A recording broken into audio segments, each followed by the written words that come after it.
Posey, and she is going to introduce our candidates and our moderator, Tony.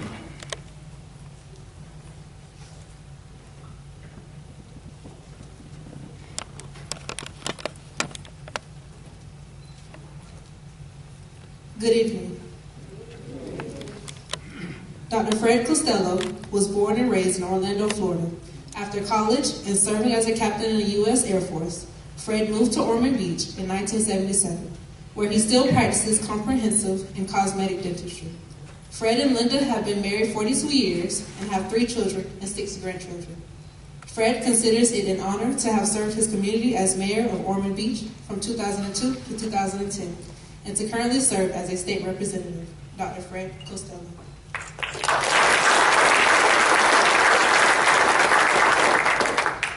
Gigi Galloway owns a small real estate company based out of Ormond Beach and has been a Volusia County resident for 34 years. Galloway graduated from Clemson University with a degree in business and marketing, while also excelling as a defensive lineman for the Tigers football team. He was then drafted by the Seattle Seahawks before moving to Ormond at the age of 29 and meeting and marrying his wife at 32 years, Cindy. Galloway has had to make a budget through 3 economic downturns and signed both sides of the check for over 30 years. He understands the regulations small businesses face on a daily basis and believes now more than ever we need people with business experience serving political office. He has 2 grown children, Grier and Haley. Gigi Galloway.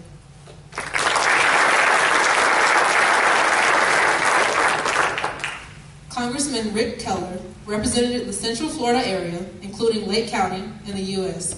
House of Representatives from January 2001 to January 2009. He has been outside of government for the past 8 years, working in the private sector at a local law firm. Rick received his bachelor's degree from East Tennessee State University, where he graduated first in his class, and his law degree from Vanderbilt Law School. In his free time, he enjoys riding motorcycles, kayaking, and spending time with his wife and 5 children. Congressman Rick Keller.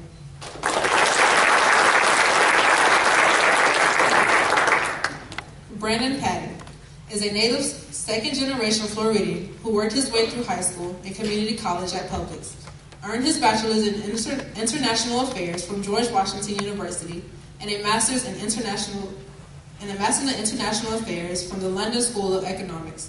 Assisted government Jeb Bush, Mitt Romney, and Marco Rubio's in 2008, served in the U.S. Navy, is veteran of Operation Enduring Freedom, and continues to serve as a reserve intelligence officer.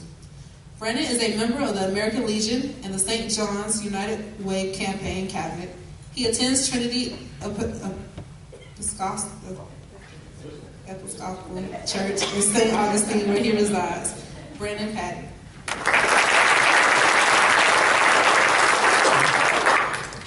David Santiago is a current member of the Florida House of Representatives.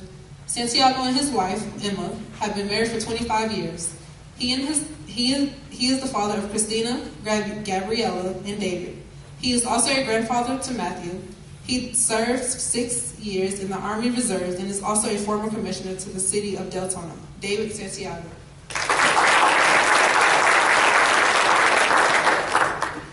Mark Fisher is a Florida native born in Orlando, a graduate of Eustis High School, served in the U.S. Army, 82nd Airborne, graduated from the University of Florida with a bachelor's in political science, served as a staff assistant for U.S. Senator Lawton Chiles. In 1988, he enrolled at Stanford University Cumberland School of Law, practiced bankruptcy and civil litigation in Orlando when he returned to Lake County. Mark is a father of 4 children, Carter, Olivia, Emily, and Grace. He is an active member of First Presbyterian Church of Eustis. Mark Fisher.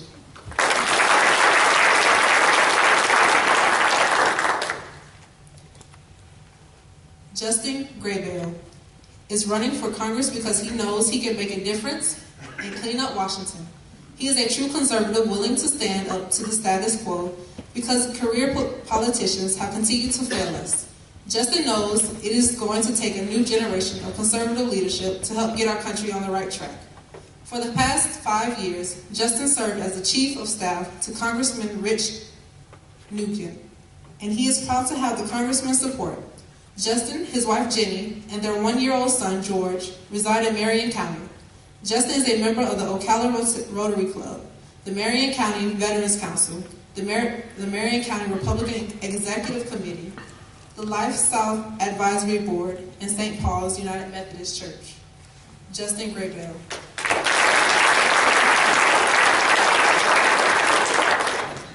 Congressman Dan Webster is a small business owner, father of 6, grandfather of 13, and an active member in his church and community. While in the Florida legislature, Dan Webster led Republicans to their first majority in the House of Representatives in 122 years and changed the way Tallahassee operated. In Washington, Dan Webster has continued to fight to change the culture and return Congress's focus to the people it represents.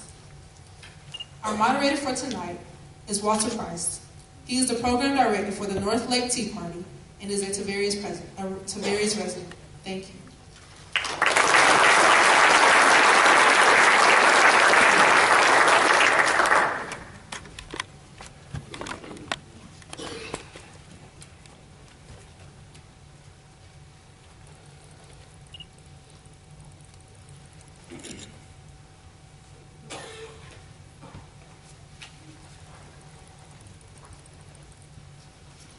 Short bio for me because it's not about me, it's about them. I want to thank Principal Thomas for allowing us to hold our forum here tonight. This is a really nice venue. I want to thank the students for participating. I think we need to give them all a round of applause.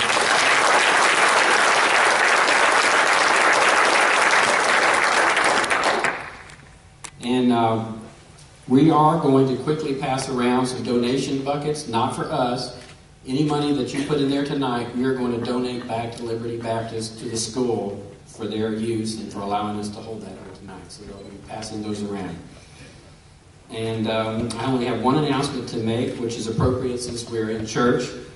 Tomorrow is the National Day of Prayer, and the ceremony locally will be in front of the historic courthouse at noon tomorrow in Tavares. And the first 300 people that get there get a free Chick-fil-A sandwich.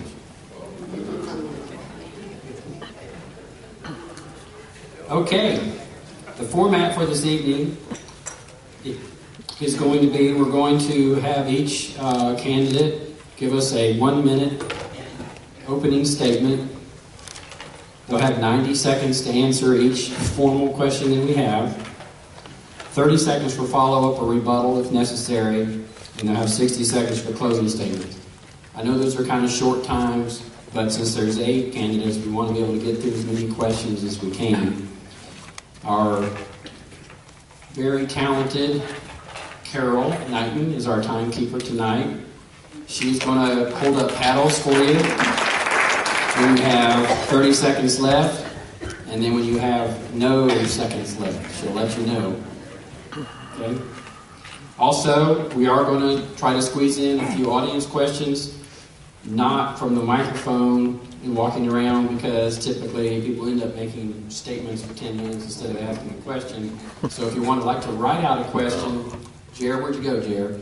See Jer. He's got the index cards, the pens, if you want to fill out a question, and then we'll randomly pick some questions out of there, and we'll ask them that as well. We'll start each question with a different person, so it's staggered, so we don't have the same person starting and the same person ending that way.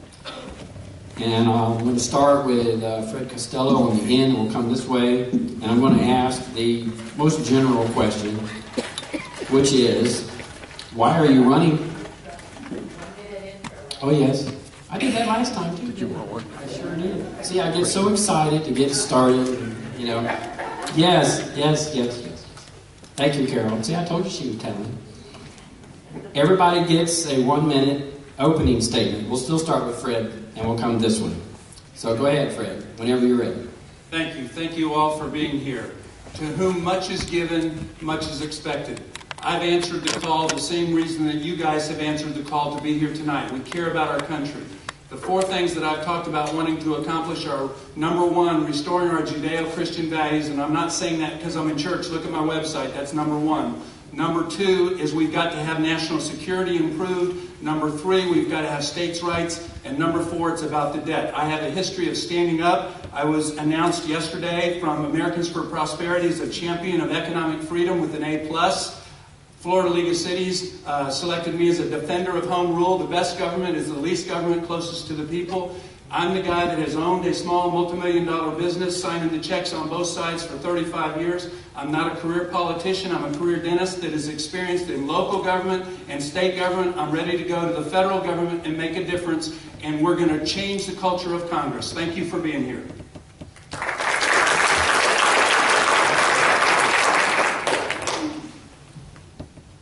Ladies and gentlemen, thank you all so much for taking time out of your busy schedule to join us today. This race is not about the individuals sitting up here. This race is about each one of you that are sitting in that chair. You know, I am completely frustrated. I believe y'all are completely frustrated. As a small businessman, I'm sick and tired of telling people I'm sick and tired of being overregulated. What was enjoyable about last night is not so much about who won, who became representing us at the Big R, but it proved to me that if you love this country and you have a will, that you do not have to be a politician to step out and try to make changes for what's best for this country. I believe I'm that person. I will ask you please to go to our website, our Facebook. We're out meeting with the people. What we need in our community, in our counties, we need value-added jobs.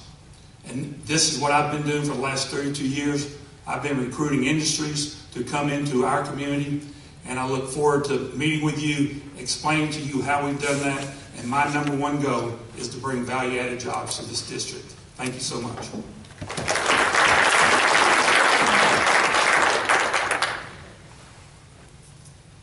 I'm Rick Keller. I'm very happy to be with you guys tonight. Frankly, as the father of 5 children, I'm just happy to be out of the house tonight. Let me tell you a little bit about me. I'm pro-life, pro-Second Amendment, pro-border security, pro-tax reform. Let me tell you what I'm against.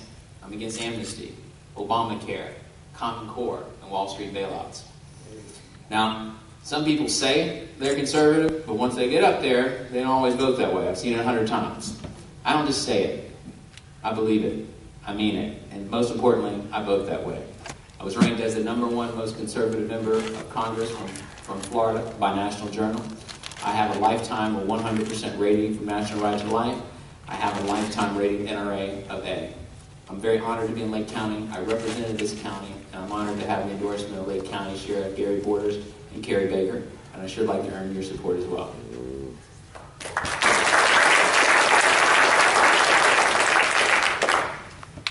Thank you. Thank you for the opportunity to be here. I'm Brandon Patty. It's good to be back at the North Lake Tea Party.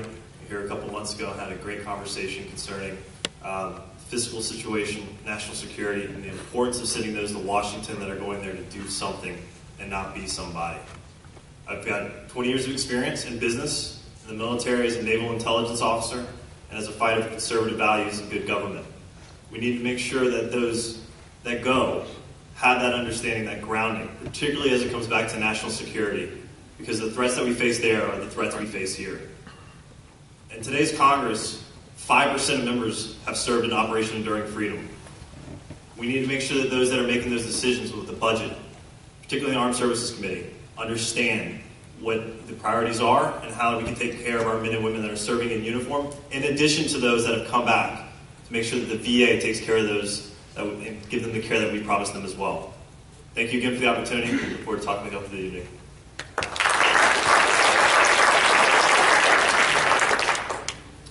Good evening, David Santiago, and thanks for having me here today. And I kind of have a little bit of a different speech, and it's only 1 minute, but when I go to these forums, I tell folks is that I've listened to a lot of you, and many people are angry. And many people are angry because of the people we've sent to D.C., and what they do is they tell us what we want to hear. So I've been describing all of my forums as the Fox News Forum, because all you got to do is watch Fox News for 2 to 3 weeks, repeat what you just heard, and people will start to believe you. Folks, it's time for us to look at individuals' records. And that's what I'm asking for as you start to evaluate the candidates. Look at their record. Look at what they have accomplished, not only in the private sector, also in the public sector. If we have individuals up here that have served in office, look at their voting record while they've been there. Look at how they've acted when they've been given the public trust. Because often we know we send people up there and they violate the public trust also. Not only in the way they vote, but also in the way they behave. That's important because they're representing us up there. So all the answers are going to be pretty much the same, folks. I'm going to try to give you examples of things that I've accomplished as it pertains to the questions that come up today and evaluate the individual. Thank you. Glad to see you.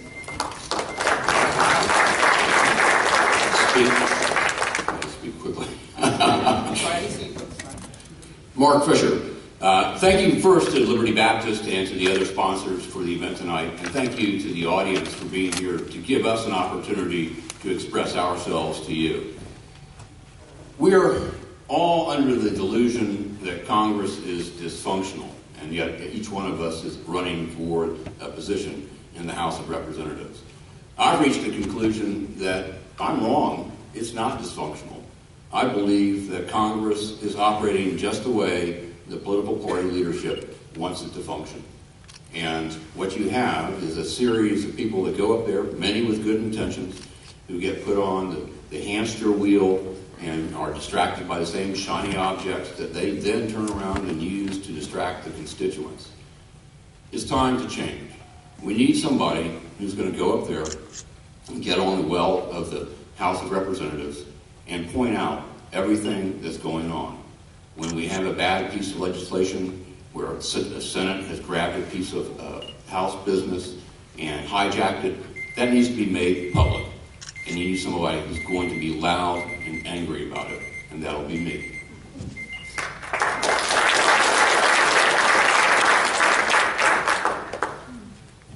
Thank you very much. I appreciate the opportunity to speak before you guys tonight. My name is Justin Graybell, and I'm running for Congress in District 11. Having two up here makes that a little complicated. But I'm running for Congress because I believe we do need a new generation of leadership. The generation that we have in D.C. has failed us. I think everybody has seen that loud and clear over the last 5 years.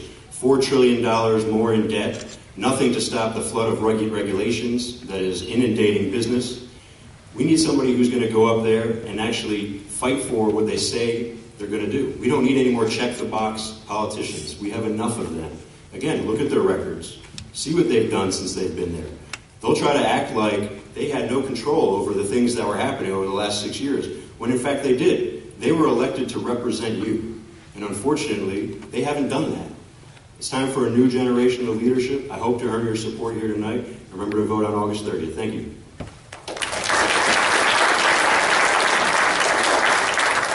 I'm Daniel Webster. It's great to be here tonight. Thank you so much for hosting this. Thanks for coming and listening. Really appreciate it. I'd just like to say this. I didn't have to run for Congress. I was called to do it. I decided for 2 years I wouldn't. I was in the legislature. I was in a leadership position in every position you could ever imagine. However, there was a guy that was in the Congress. His name was Alan Grayson. And he needed to be defeated. I'm the only person to ever defeat Alan Grayson as a Republican. And that was the start. And when I got there, I went there to change because I didn't like the way he was ruling. And so in the end, look, I believe that there is an opportunity to challenge what's there. And I did that. I challenged John Boehner for Speaker. I challenged Kevin McCarthy, and he didn't get it. Could not defeat Paul Ryan, but I tried. And so in the end, I'm not afraid of taking on the current status quo. I've shown that. I've done that. There were lots and lots of people who said they would vote against him, but when it came down to it, they were afraid. I'm not.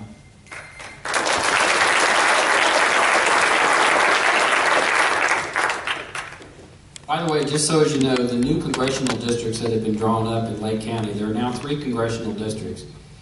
So you can kind of get a visual of, who might be representing you where you live. If you live in Tavares or Leesburg or heading from there to the west, that will be 11. And if you live in Mount Dora, Eustis, Umatilla, Paisley, out Astor, that direction, that's going to be 6. 15 is down in the south part of the county, but when we were setting this up, the current incumbent didn't have any challengers, so he didn't feel the need to come and be here tonight.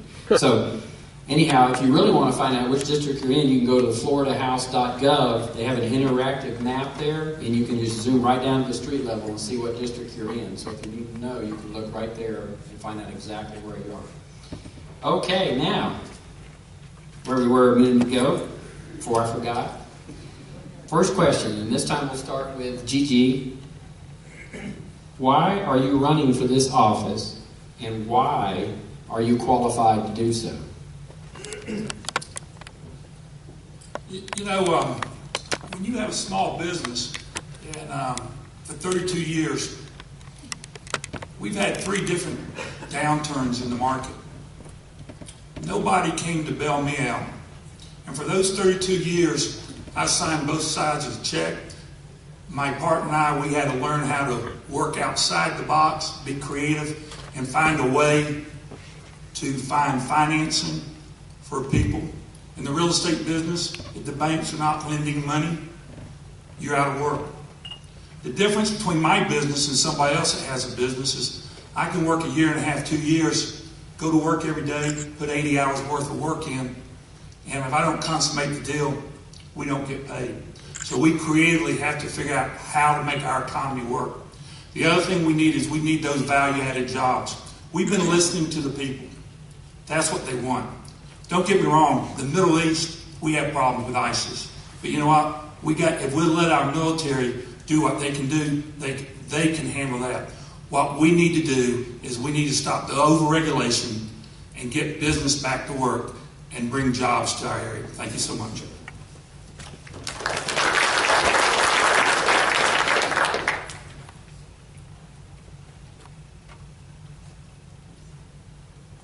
Same question for Rick. Oh, sorry. I didn't know We're just going to come right down the line. Oh, okay, awesome.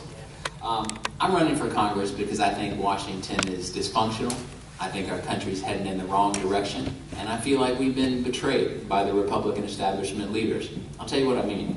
I don't think we sent people up to Washington to sit on their butts and roll over to Obama.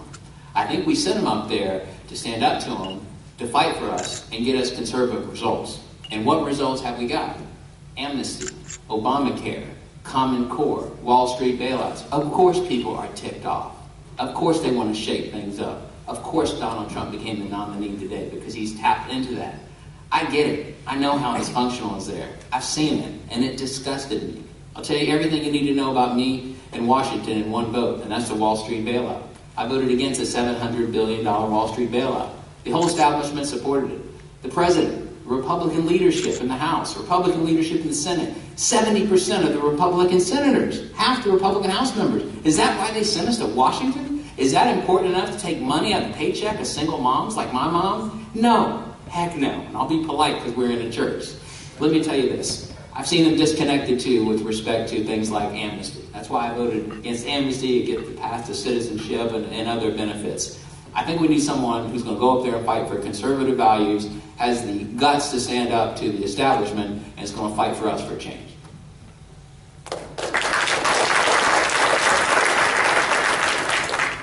I joined this fight in early January for 2 reasons. One, we have to take back Washington from the permanent political class and the bureaucrats. We absolutely must ensure that Congress does its job of providing oversight, of conducting rulemaking, and using the power of the purse to represent our will, your will, as the constituents of this district and the citizens of this great country. Secondly, we must restore our national security here and abroad. Reality is we're at war. They're at war with us, and we need to make sure that we're in a position to be able to defend ourselves and take the fight to them. Not only does that have to deal with ISIS, though, you can look at Russia, you can look at Iran, look at the nuclear deal and the threatening that's happening with Israel, and China as well, to see that this world is becoming more and more unstable because we do not have strong leadership. And that again comes back to we have to send those to Washington that understands the issues, that can fight for them, and that through their career and their background will be there to champion the district, champion your issues, be there to be a fighter every day, be tenacious, be persistent, and help ensure that we can bring the permanent political class and those to heel. And for that reason, I joined this race and joined it excitedly and ready to, and look forward to continue the fight going forward. Thank you.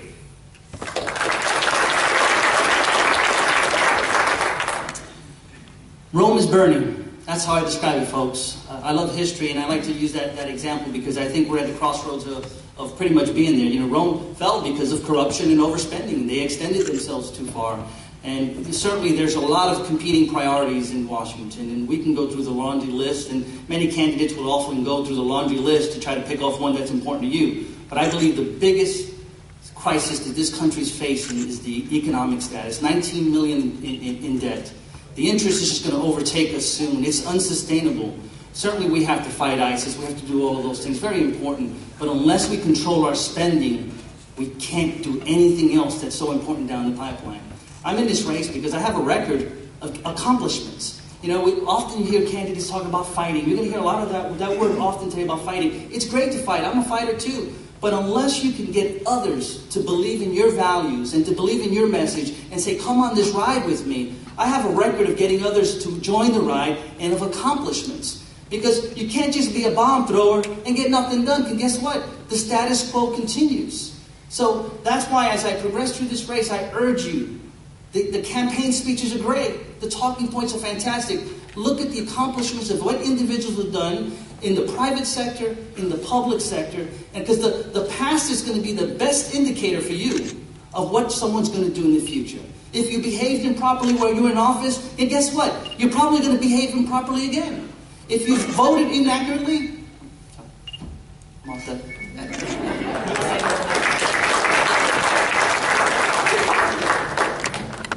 First and foremost, I'm running for Congress because of my children and for my friends. I look at 2015, that fiscal year, it ended, we only borrowed $439 billion. But we spent 92% of that paying the interest only on the national debt last year. So far this year, we've had record revenues in the first 6 months, almost $2 trillion. But we're already borrowing $469 billion. This is a recipe for disaster. There is a laundry list of serious subjects, from immigration to refugees to ISIS to overregulation to how we deal with the perceived inequality of incomes, fairness in our society, each one of which could consume legitimately the entire time of Congress focused upon it. But it's not addressing it because the leadership doesn't want to. And they continue to send the members down here, providing them with an ability to say, well, I tried, but I couldn't get it done, and point fingers in cross directions.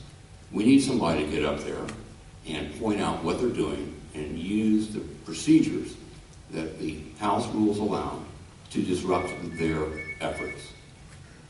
I'll do that.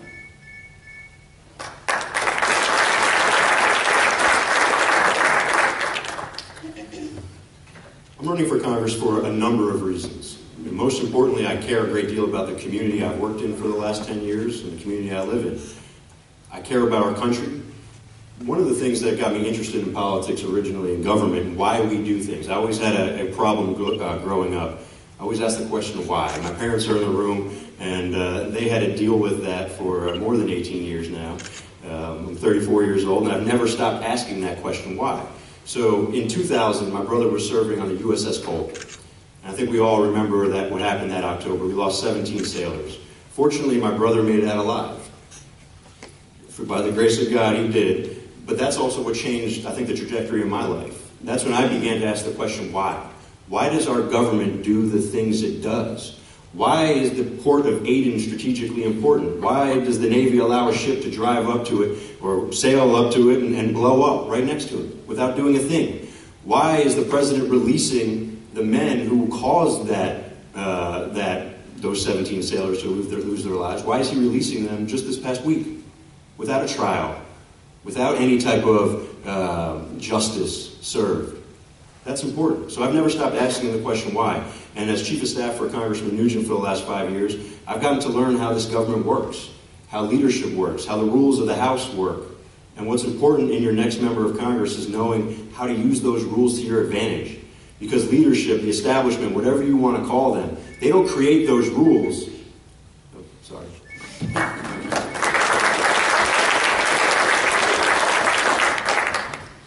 I'm running for Congress because of Jude 22, the last three words, making a difference. And that's what I want to do. I want to make a difference. I've done that in the state legislature. I've done it in the United States Congress. I've made a difference. And if I can do that, by the grace of God, I'll continue to do it. To give you an idea of what I've done, I took on bills even in the State House that were impossible to pass. I see Dick Langley out here, former senator. He was a sponsor with me of the Home Education Act for Florida. I had 0 co-sponsors, none. No one wanted to do it because they didn't know what it was. And yet we were able, in a Democrat House and Senate, with a Democrat governor, we were able to pass that and get it signed into law. I took on the case of Terry Schiavo. I passed a bill with 0 co-sponsors. In the House and the Senate, we were able to pass that. We saved her life. Then the state Supreme Court struck that down. I'm not afraid of taking on issues. I took on the Department of Labor. You know why you may not know the Department of Labor? Because I'm the only person in Congress that's ever repealed and gotten rid of and abolished a Department of Government. We don't have a Department of Labor in Florida anymore because it took me 8 years to do it, but I did it. So there are special bills, tough bills, rough things, with nobody behind you, because there are people that weren't behind me in any of those issues, and yet they ended up passing. I can take on the tough issues. I took on John Boehner, like I said. I've taken on the leadership. I've said we've got to turn into a principle-based, member-driven Congress, not one based on power.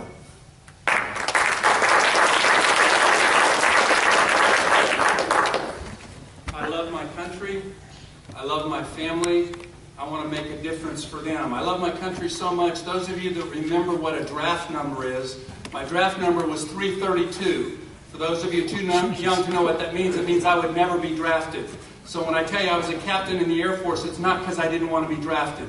It's because my family believes in service. So I've been a captain in the Air Force. I've been a small business owner. Some can say they've been in business 20 years. You know, they can work for somebody and they're in business. But a small business owner is a whole lot different than being in business. Something I want you to think of is I stood up to the majority leader of the Florida House when they asked me to run a bill to expand eminent domain. As a freshman legislator, I gave them back that bill, said I want to kill that bill.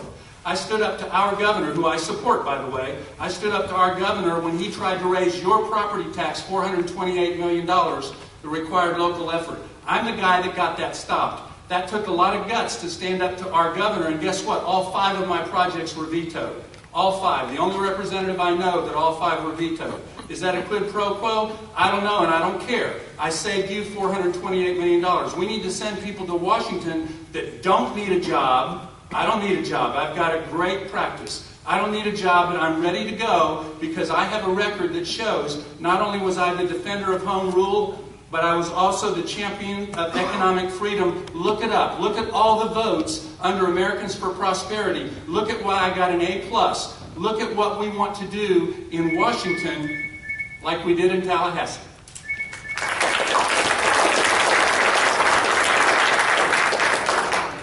Okay, next question. We're going to start with Rick this time.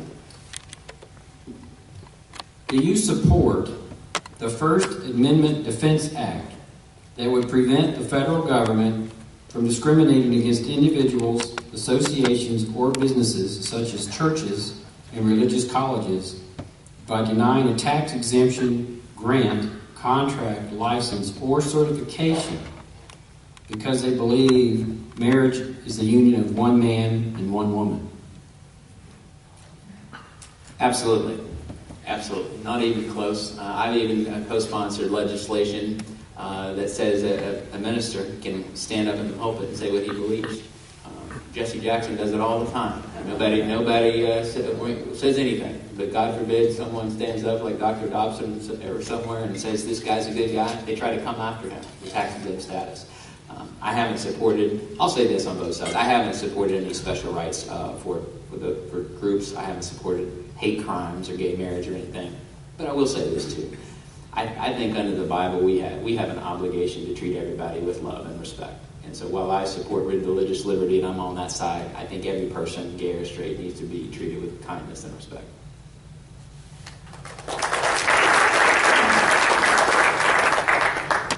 Absolutely would.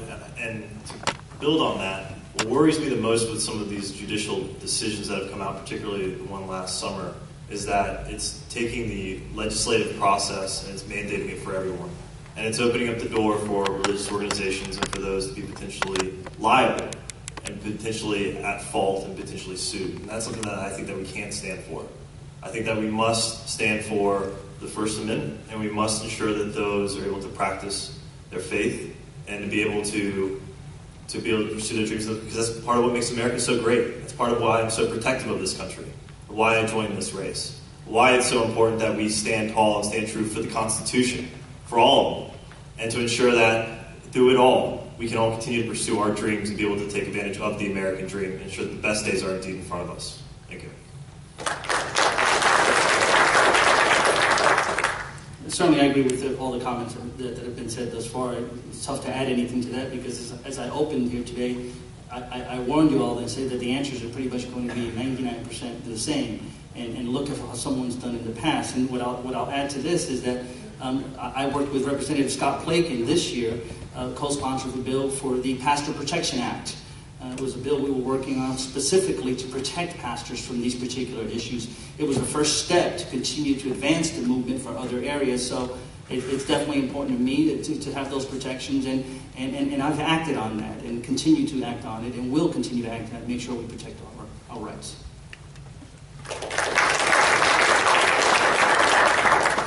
See if I can't prove you wrong there, David.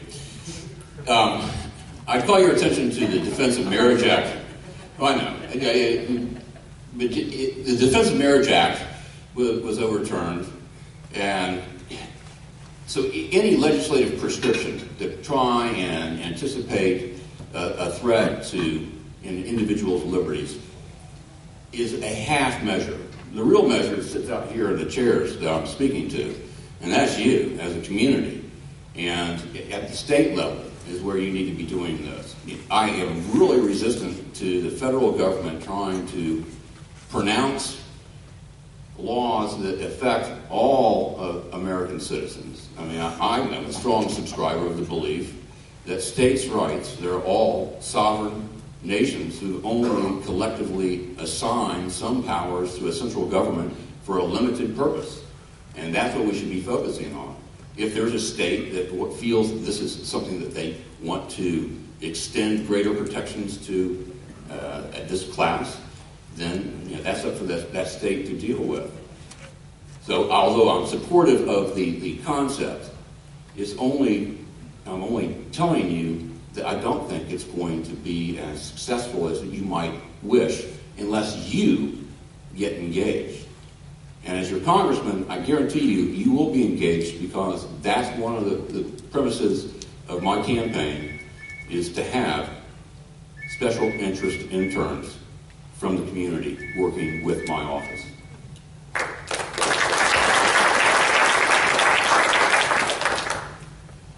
I appreciate the question, and I would absolutely support it. I'll be very clear about that. I'm not really sure, Walter, about the rebuttal portion of this. I know we have some time. So I would just like to address some of the things that Congressman Webster said.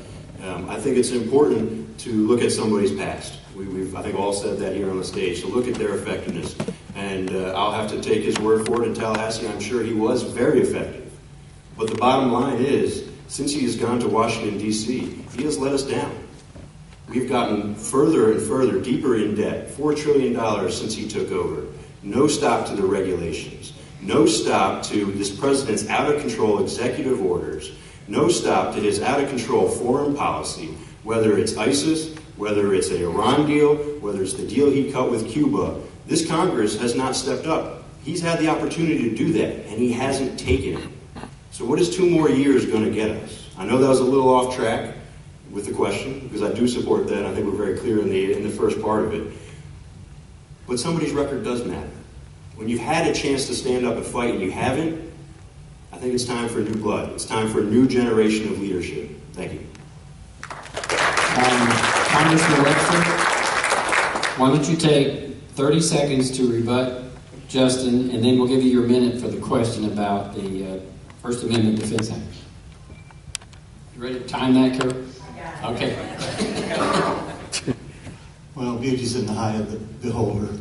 Look, I do support the Defense of Marriage Act. I support any pastor or anyone else that wants to stand up and protect marriage. I passed a Defense of Marriage Act when I was Speaker of the House, and that became a law. We were a little concerned that it may not be strong enough. So I was one of the 4 people in the room that wrote the piece of legislation, or piece of constitutional amendment that got into the Constitution. We wrote it, and Let him finish his... Yeah. I did that in 2 seconds. That's fine. He still has a minute to go. So anyway, so I was in the room when we put together, 4 of us here in the state got together, put together the Defense of Marriage Act. We went out, sold it, got petitions. This church helped. Other churches helped all over the state. We were able to get the petition. We got it on the ballot. It passed by over 60% of the vote, and the state had spoken. And I think the thing that really bothers me is the fact that, unfortunately, with judicial activism and overstepping their bounds, it's like a sieve, and we have let the federal government come in with their courts and so forth and try to undo us.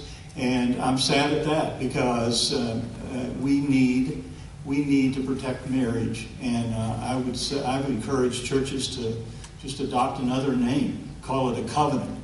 And don't even use the government as the provider of the license.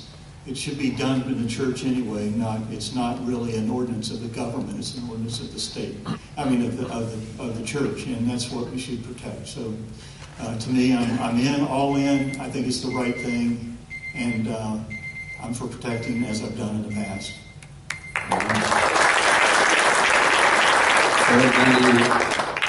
How sad to think that we're here in the United States of America talking about legislation to defend the First Amendment. I mean, what have we come to that we have to do that? Obviously, I totally support that, and like Rep. Santiago, I was a co-sponsor of the Pastor Protection Act. So I have been there, I have supported this at the state level. I want you to think about people that you know that have felt discriminated against at some time. And right now I can't help, because of the recent events, I attended a Holocaust memorial. And I want you to think about our Jewish friends. Probably most of us in this church here happen to be Christian. I don't know, maybe not, that's okay. But, you know, we are not to discriminate against everybody. But they can't take away our First Amendment rights either. So I am not for discriminating against anybody, no matter what you believe, but don't try and redefine what we believe. Don't try and redefine what our Constitution is. So I will end this with, never again will we allow anyone to change who we are by trying to change the definition of their words.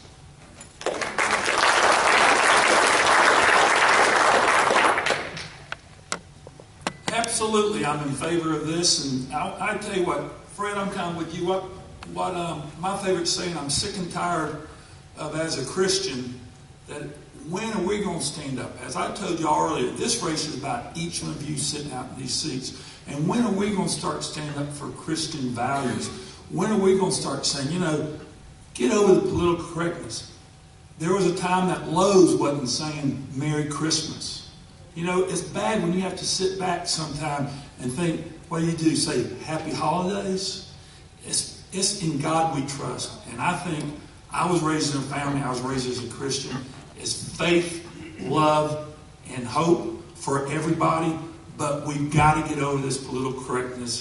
And I just think it's a shame that we're having to talk, that we have to always take care of our name, God, our Christians, but yet we don't stand up and fight for it like other groups do. I think we need to get over political correctness and move on.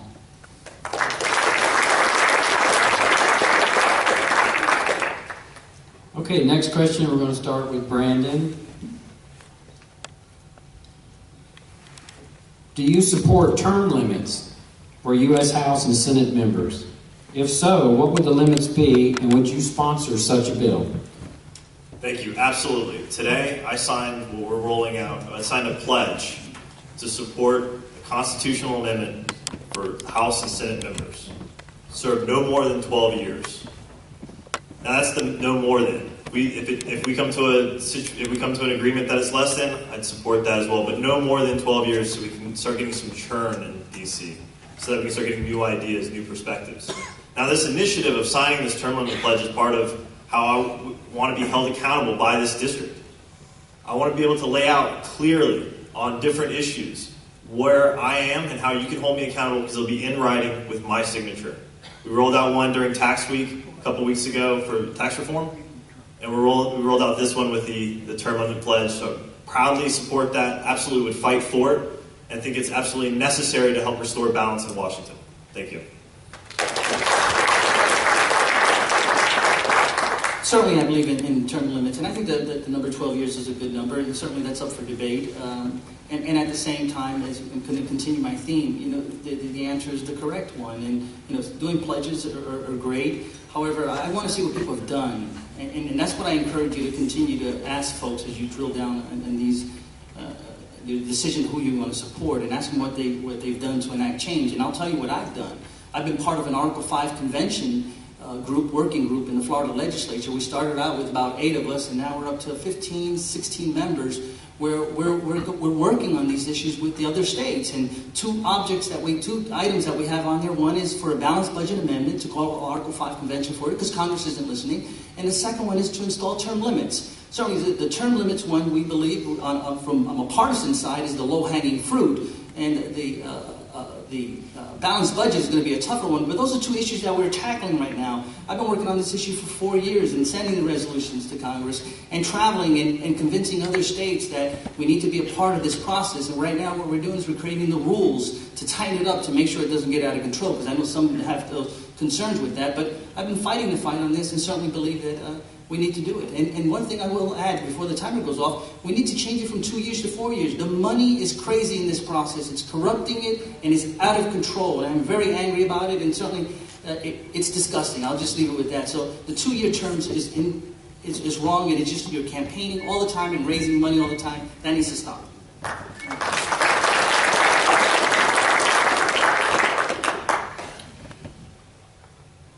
229 years ago, this month, 55 men started gathering for the Constitutional Convention.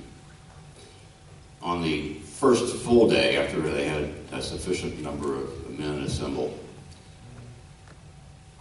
Mr. Randolph from Virginia was called upon to lay out the broad strokes of what the convention was about, detailing what the weaknesses have been perceived with the Articles of Confederation. I think it's very, very interesting that on that first day, one of the things that he laid out was the people's legislature and term limits for those people serving in that legislature, indicating that there would be a limited amount of time that they could serve, and then they had to leave public office for a period of years where they could not serve in the state or national government during that time frame. Of course, now we expand that to lobbyists.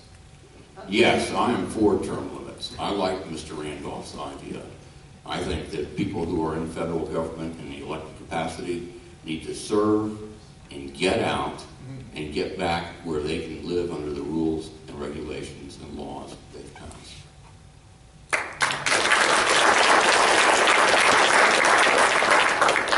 I too support term limits. I have said everywhere that I have spoken that I will term limit myself, because I know how difficult it's going to be to get a constitutional amendment through. I will serve no more than 5 terms in the House, period. You have my word on that. Congressman Nugent made the same pledge. He only served 6 years in the House, not terms, just 6 years. And that was because he wasn't a politician or a career politician. He was a citizen legislator. He went there to make a difference. And he went and he fought, and he decided it was time to leave. Now, he encouraged me to run a few months back, and that's when I entered the race.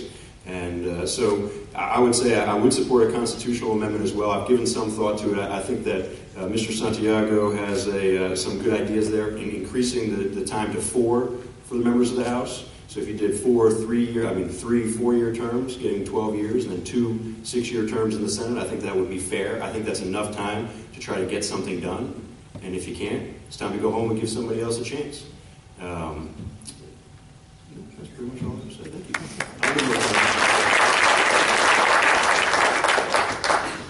I'm for term limits as well, and I've lived under them in the House and Senate and the legislature. However, the real key is having term limits for the bureaucrats that run the place. Because if you don't, you will be asking for problems. You're just going to transfer power over to the bureaucracy, and they're going to run the place, and you won't be able to hold them accountable even on an election day. And so, for me, I say, yes, limit the members going there, limit the staff that works there. If we do that, it'll play out much, much better. Also, I'd like to say this as far as term limits. If we believe in some way that that's going to solve our problem, I can tell you not. But if you do, here's an easier way to do it. You don't need an amendment to the Constitution. You just elect older people to Congress.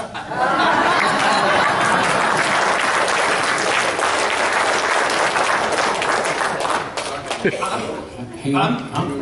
Okay. Justin wants to do a rebuttal real quick. Right? 30 seconds. Okay. Well, when Congressman Webster was first elected, he was 31 years old. So I don't know if being young when you go there is necessarily the answer. But I will say this. Bureaucrats right now are the problem. And we don't have term limits. So if we limit the bureaucrats and we limit term limits, what's that going to change? Because the bureaucrats are the problem right now. Congress needs to step up, get rid of the NLRB, the National Labor Relations Board. We need to get rid of the Merit Protection Board. And we need to hold these bureaucrats accountable because all they are doing is legislating in your name. But they're not elected. Only members of the House are. Thank you.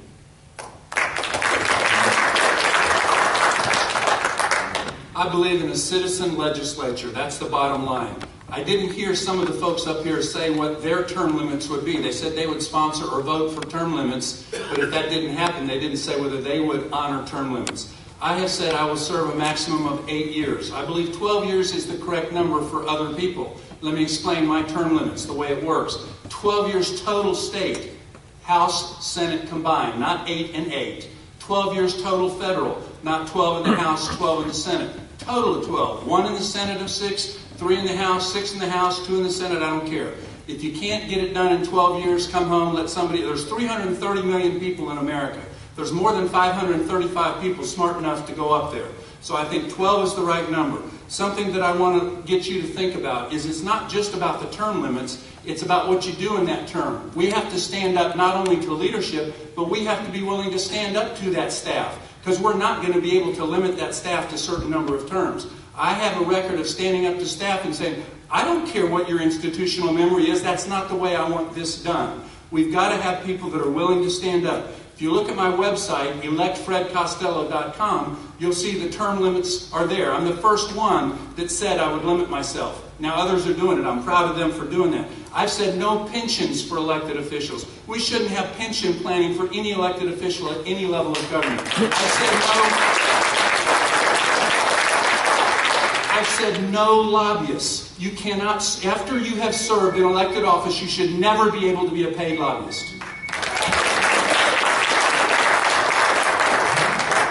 Now, Fred and Brandon, go to my website. And I was the first one that came out with the pledge. Now, Fred, you know, but on your website, I know that you correct me, but on my website, several months ago, I extended it to each one of y'all to sign the pledge to term limitations. And I've already been there. But you had been there, but not on the website. But anyway, I'm glad to see that people are finally realizing that we do need term limitations. But let me tell you something that's even more important in a citizen's form of government than term limitations. When you become elected, you must live by the same rules of law that you pass. I don't care if you put term limitation for 2 terms, 3 terms, or 4 terms, but if you start passing those laws and you don't live by those laws, it doesn't matter. So go to my website. Several months ago, I pushed out the pledge. Fred, thank you. But the pledge is there. I will go either to 3 terms or 4 terms. But what we need to think more than anything else is you must live by the rules, the law of the land. Thank you so much.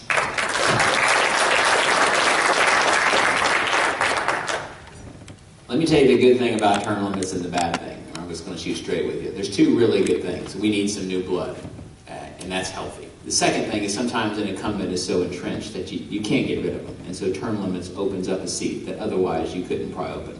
Two good things. Let me tell you some bad things, though. Remember after 9/11, we had Rudy Giuliani. It was awesome. We didn't have him after that term because he was term limited out. And the problem is sometimes you throw out the baby with the bathwater, and you throw out the really good guys that you want to keep. The second thing, and it's not politically correct, but you don't have any influence in Washington until you get 3 or 4 terms. You just don't. And I'll give you one example. I had a bill that said no Pell Grant for sex offenders. We shouldn't give convicted child molesters Pell Grants when our college kids have to flip burgers to pay through high school. I introduced it every time. Couldn't get passed. After 3 terms, they made me the chair of higher education. I'm now on the conference committee. I stand up to Ted Kennedy, says that your bill ain't going anywhere unless we agree to this. And it passed. I didn't have any influence on it until 3 years. And so I don't like the idea of your particular legislator signing a pledge and then the guy next to him has all the seniority and they have the power. What I do like is I do like the constitutional amendment idea where it applies to everybody. It applies 12 years instead of 8, which I think is too short. And it's intriguing, David's idea about the 4-year terms instead of 2. I think that's a great idea. And if it applies to everybody and it's a constitutional amendment along the lines I just said, I'd support it.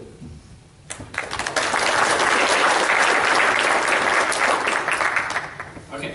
I'm going to start with Rebuttal? Oh, okay, sure. Thank you. You're You opened up the rebuttal door. I might as well start going there. Mr. Keller, your comments were exactly right, and I agree with you on that point, Congressman Keller, excuse me. Because the pledge statement really is just a campaign thing, is all that really is. Because Mr. Keller is accurate, Congressman Keller is accurate, but to make that pledge ahead of time and go up, if you're successful in winning, what you're telling everybody else is you don't want to be influential in the process. And what we need to do is make sure that it's a level playing field for everyone. Hold that standard to everyone. That's why I've been working on the Article 5 convention to put everyone on the same page. All right. Okay, Fred, 30 seconds. So what I'm hearing is several people are not pledging to limit themselves to so many terms, and that's okay. Just make sure you hear what they're saying.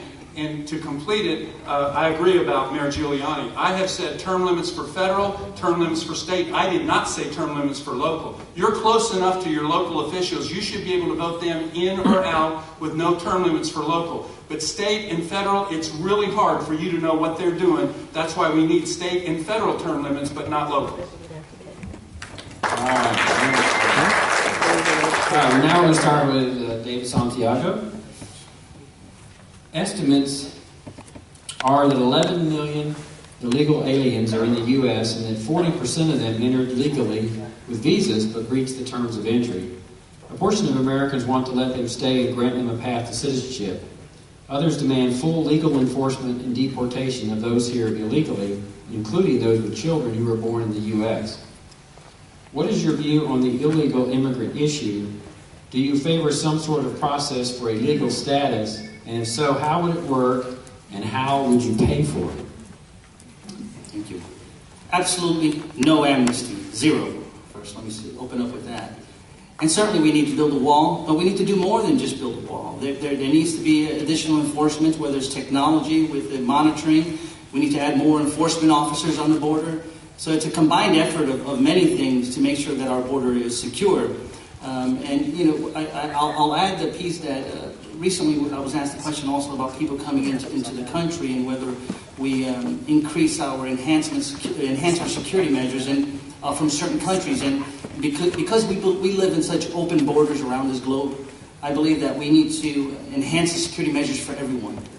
Because we know that the threat is getting smarter and smarter, and their tactics are changing constantly, moving into different areas and different countries to try to attack Americans. So absolutely we need to secure our borders. It's going to be a multiple effort and no amnesty to anyone. I believe in worker programs, so we need to enhance that also. We need to fix our broken immigration system, which everyone knows is completely broken. And at the same time, allow for opportunities for good people that want to come and contribute to our economy. Let them come in. We're a nation of immigrants, but they need to come here for the right reasons, not to be part of our safety net system, which we know is often turning into from nets to hammocks, and that's why I'm so bothered by it. But certainly the whole system needs to be revamped, and we need people that are willing to do it.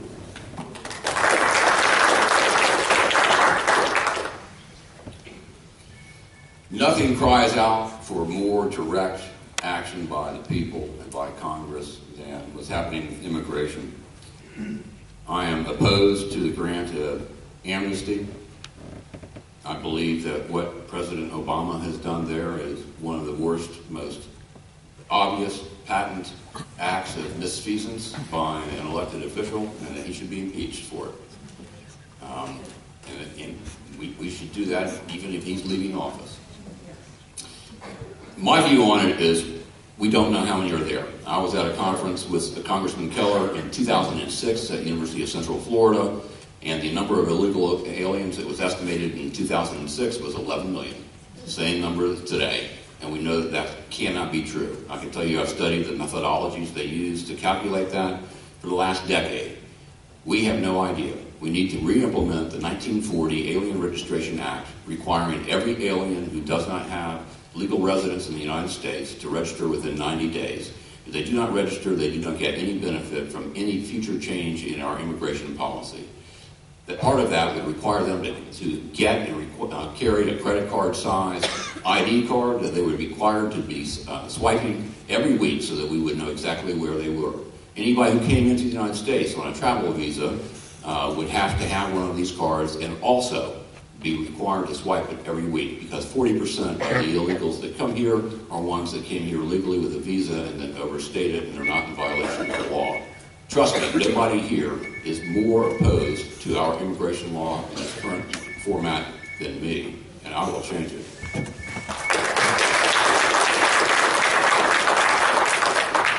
I, too, am opposed to amnesty, and I will take it a step further. I think we have all the laws we need already on the books. I don't think we need some kind of grand bargain or anything like that, or a convoluted swipe scheme, whatever it is. We have the rules that are already on the books. Congress has already given the executive branch the authority. And it's not just President Obama that hasn't enforced those laws. It was President Bush before him and President Clinton before that. This is a Republican and a Democrat problem when you get into the White House, unfortunately. The laws are there. The laws are clear. We need to enforce the laws that are on the books, period. End of story. Thank you.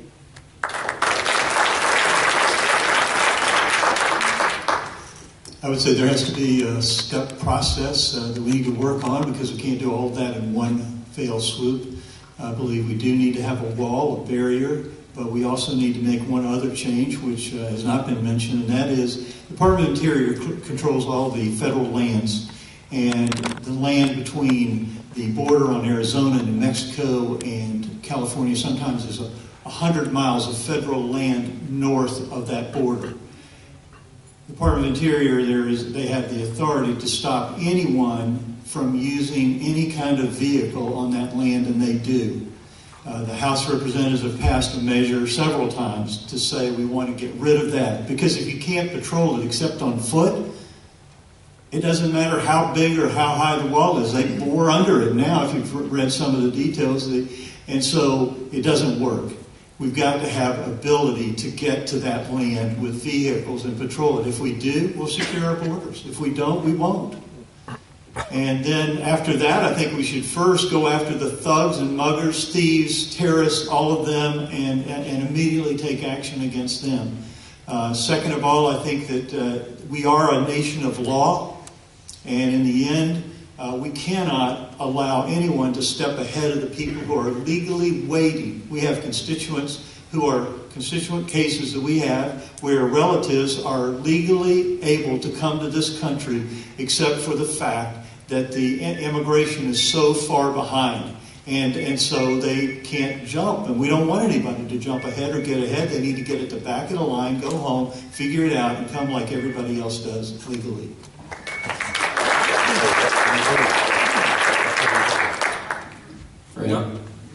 No amnesty, yes a wall, no executive orders. We need to increase the number of legal immigrants that we will accept that bring something to our country, whether that's a skill, entrepreneurial spirit, business, that they have something they can bring with them. We need to increase the number of legal work visas. That if there is an industry that is having trouble finding people, I've told the Ferneries in Pearson that if you're advertising jobs for 25% higher than the minimum wage and you can't fill those jobs, then I want to help you find some people that'll fill the jobs. Not at minimum wage, but at 25% over. We'll help you. But it's got to be legal. It's got to be documented. If anybody is in our country that is illegal, they need to go home. If they don't go home, they will never be eligible for any future program. And what I mean by that is the 40% that have extended their stay that are illegal that we need to try and send home and have e-verify so that if they try and get a job, they can't get a job. We need to either send them home if they're illegal, or we need to, if they overstayed their visa, which means they are now illegal because they overstayed it, maybe we need to find a pathway to let them have a path to legal residence, never citizenship. If you have disobeyed our law, you should never be a citizen. You should never be able to have any government benefit. But if you came here legally and love our country and are an asset to our country, I'm willing to look at possibly community service pathway to legal residence. Don't know if I support it or not, but we need to look at it.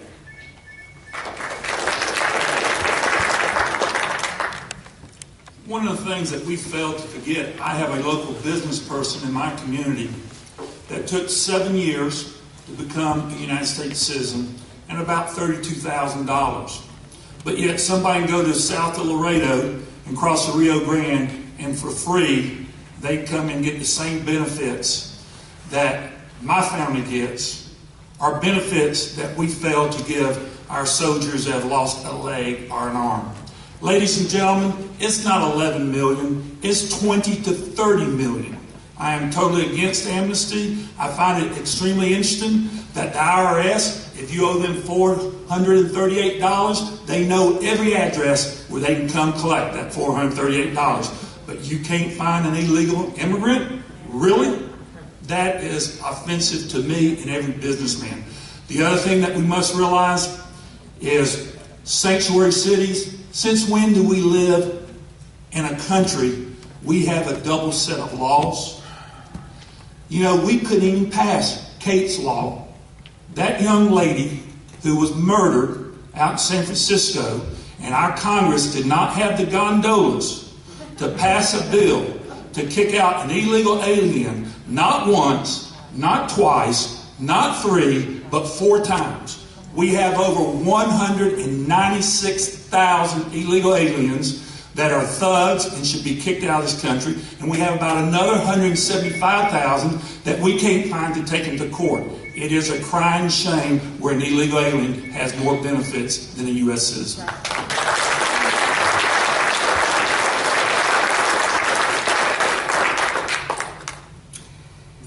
No amnesty, no path to citizenship. I told you I'd buck the leadership. Funny story. Karl Rove came and tried to talk the Republican conference into supporting amnesty, a path to citizenship, so we needed to win the Hispanic vote. And he wanted us to support Ted Kennedy's bill.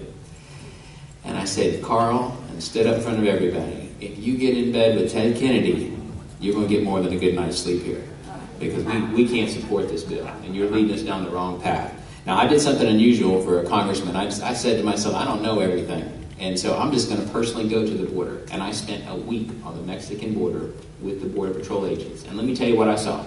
While I was there, with me, they captured a murder suspect, a sexual predator, a drug offender, and, interestingly, 2 Pakistanis using the Mexican border to sneak in. So when they say border security is national security, man, I've seen it. It is. The other thing that I noticed, I sat down with this family who lives on the border, Ed and Donna Tisdale. They have a ranch there, and they showed me, documented on home video, 13,000 illegals crossing in 1 year. Fast forward, it showed me. They cut their wires in the fence. The cattle escaped. They had dogs. The dogs were poisoned, and they didn't bark anymore. It is a serious problem, and Trump has tapped into this. And it's serious, not that I know everything, but I've seen it firsthand. No amnesty, and let's build a wall. I was for the wall before it was cool.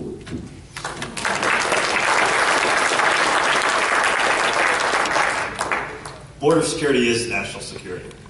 Iran, reporting has indicated that Iran wishes to send their agents through the southern border. ISIS has indicated that they wish to send operatives through the southern border. and the level of criminal activity and syndicates and drug cartels and all the rest that are willing to go through there.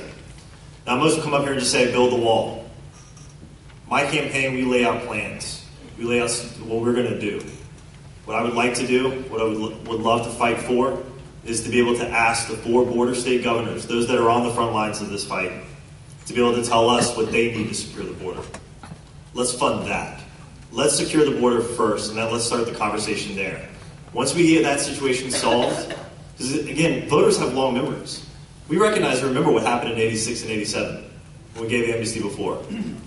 We need to make sure that we secure it once and for all. We fix our legal immigration system, and then we make sure that this issue no longer is a wedge issue.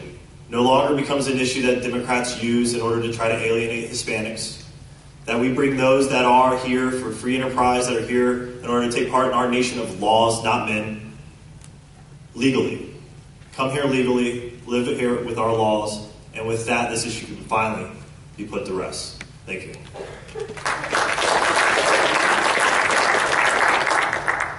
Okay. We'll take an audience question now. Unfair. Hey, we're going to start with Mark. Yes. Okay. Since 2010, Republicans in Congress had the constitutional authority to stop Obama, but did not. Will you have the courage to use the Constitution to limit presidential overreach by executive orders or excessive spending, whether it is President Trump or Hillary? Well, the short answer is absolutely. The entire function of Congress is to act as a counterbalance to the executive. And it has responsibility to ensure the faithful execution of the office of the president. And their method of doing that, which was not considered that big a deal during the Constitutional Convention, was impeachment. And that speaks to the character of the individuals that lived then.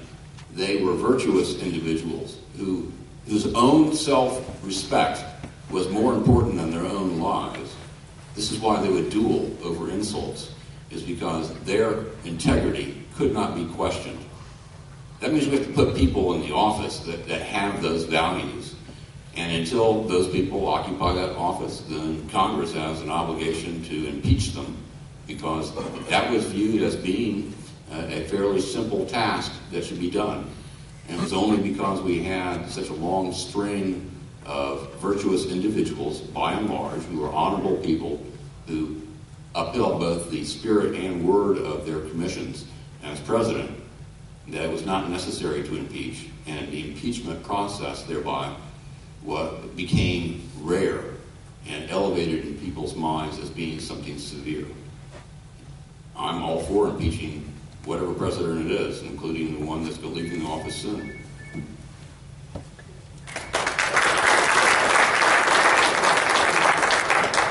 I absolutely would as well. And if you haven't picked up on this quite yet with me speaking here tonight, I'm a little frustrated with what's gone on for the last 5 and 6 years up in D.C. Because we've been promised so many things, whether it was we were going to balance the budget, whether we were going to repeal Obamacare, whether we were going to stop the endless stream of regulations. It hasn't happened because people have, the members of Congress that we elected haven't been willing to take that stand. Now, Congress is supposed to be a co-equal branch. Unfortunately, over the years, it has abdicated its responsibility. It has given the executive branch the ability to create law through regulation, through rulemaking. That's why you've seen President Obama, with a pen and a phone, do so much damage in the short time he's been in office. We gave him that authority. We need to take that authority back. Congress should have to approve every regulation that the executive branch wants to put into effect. Every single one. Not just ones that have a high impact economically judged by somebody else. Every single one. That's going to put an end to them. Right there. If Congress has to sign off on them, the executive branch is going to either have to work with Congress to make sure that they are effective or that they are not too cumbersome. I have a feeling, though, you'll find pretty quickly that there's not going to be regulation that's not too cumbersome. And the regulations are going to end right there. Congress needs to reassert its constitutional authority. if we're going to take this country back. Thank you.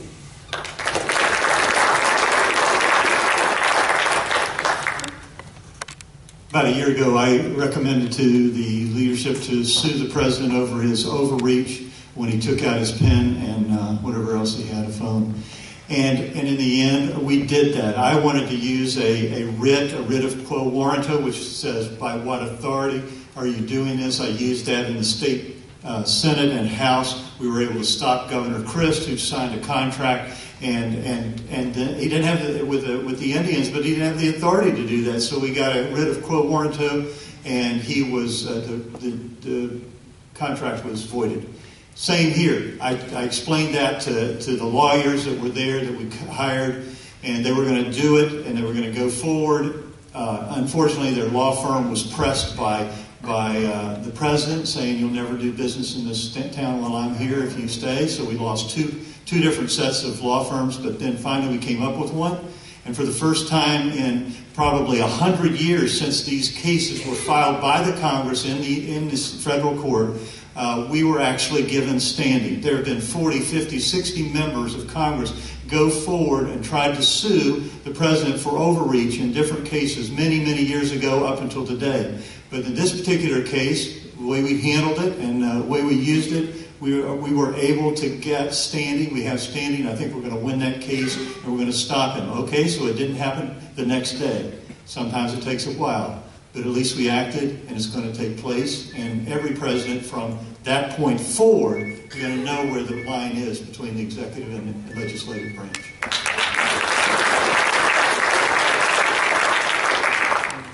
Congress has the purse strings. If Hillary is president, God forbid, if Hillary is president, I don't know that we'll have the votes to repeal Obamacare. But we can unfund the parts of Obamacare that are the most egregious parts. And that's how you change what happens in Washington, is you stand up for funding or lack of funding. For instance, I support the no budget, no pay, and that means that Congress doesn't get paid if they don't pass a budget. I support the $100 billion decrease in the annual budget deficit plan, meaning every year you must have a $100 billion less annual budget deficit than you did the year before, or congressional pay will be docked. We've got to make it so Congress realizes that we cannot keep having a budget that spends more money than we bring in. I don't care whether it's an increase in the economy. If we get the 4% growth some say we're going to have, we'll have more money. I'm not talking about raising taxes. I'm talking about the economy bouncing back. If we do that, we don't have to cut expenses to get the $100 billion. We should cut expenses also. But my point is, as long as we have a $100 billion less budget deficit this year than we did the year before, Congress is on the way to balancing the budget. Congress should not pass any budget that doesn't have at least that much. We've got to have a plan. I'm open to other plans, but Congress has the purse strings. We cannot let congressmen and women say, I couldn't do it because they would veto it. Make them veto it. We've got to stand up.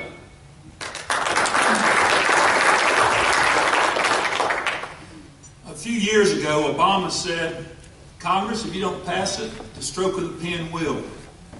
Ladies and gentlemen, that's not what our Constitution, that's not what our Congress is all about.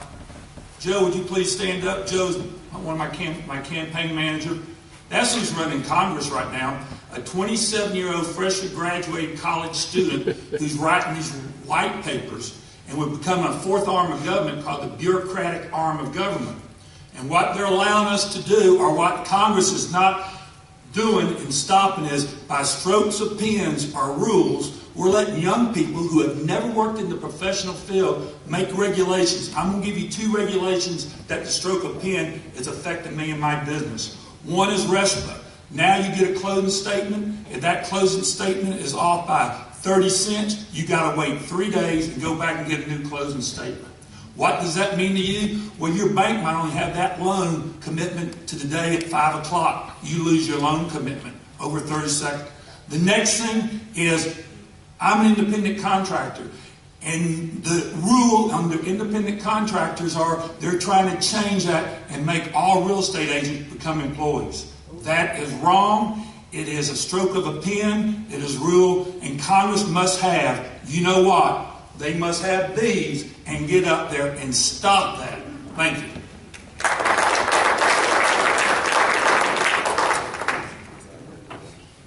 overreaching on the executive orders is horrendous right now. Totally will stand up to it. Let me just give you just 3 simple examples. Obama, through an executive order, gave amnesty to 4 million people. Obama, through an executive order, decided to implement gun control and do away with the gun show loophole. Now, if Trump is president, I'll say, you better reverse those. And if he doesn't do it, I'll support legislation to say no funding can be used to do that. And I'll do the same thing with Hillary. I don't care who's there. No problem standing up to her. Second example, in the area of terrorism, the overreach. Obama took us into a deal with Iran, where Iran gets $150 billion. We have ticked off the only ally we have there, Israel, and this deal has been endorsed by Hezbollah. And yet, that's a good deal. And what an overreach. It's pathetic. It hurts our national security. The worst of all, and I'll do this one quickly, is Obama, who's supposed to be so smart, he went to Harvard after all, he decided it's a real smart thing to take 5 Taliban terrorists from Guantanamo Bay and trade them for 1 American traitor named Bo Bergdahl. I don't care what law review you're on, or I'm the first black editor. That's a dumb, foolish move. I'm using my language here to try to be nice here. That's insane. We've got to stand up to him. He broke 2 laws. You got to give Congress 30 days notice before you do that. He didn't. You can't use money. He spent $1 million. And what was the sanction? Nothing. Congress did nothing to it. No censure, no impeachment, no nothing. We have got to stand up to presidents who overreach and use their executive power.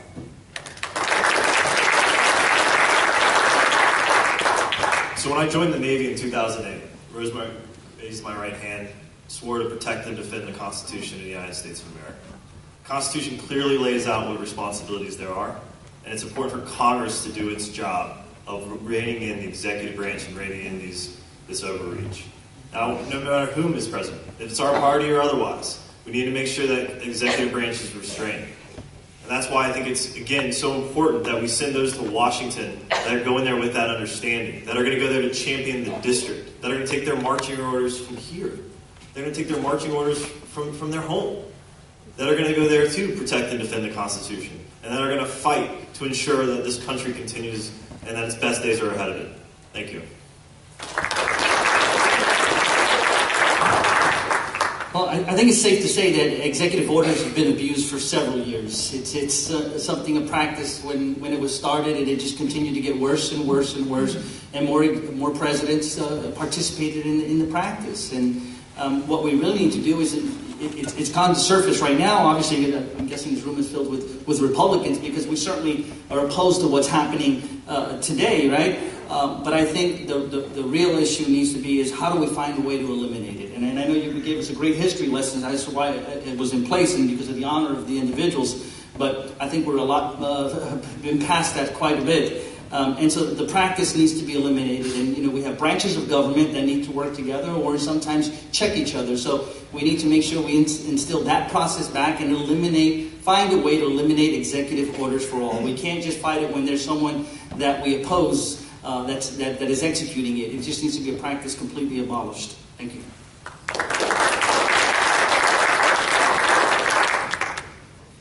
Okay, Justin, we'll do another audience question. This one's pretty short. I have a sneaky suspicion who wrote this question too. Sue. Our tax code is broken. Do you support the fair tax? I absolutely support the fair tax, and actually later this week I'm going to have a signing ceremony with the other supporters of the fair tax here locally, and sign my pledge to be a co-sponsor of that when I get there. A big reason why I support the fair tax is because there's nowhere to hide.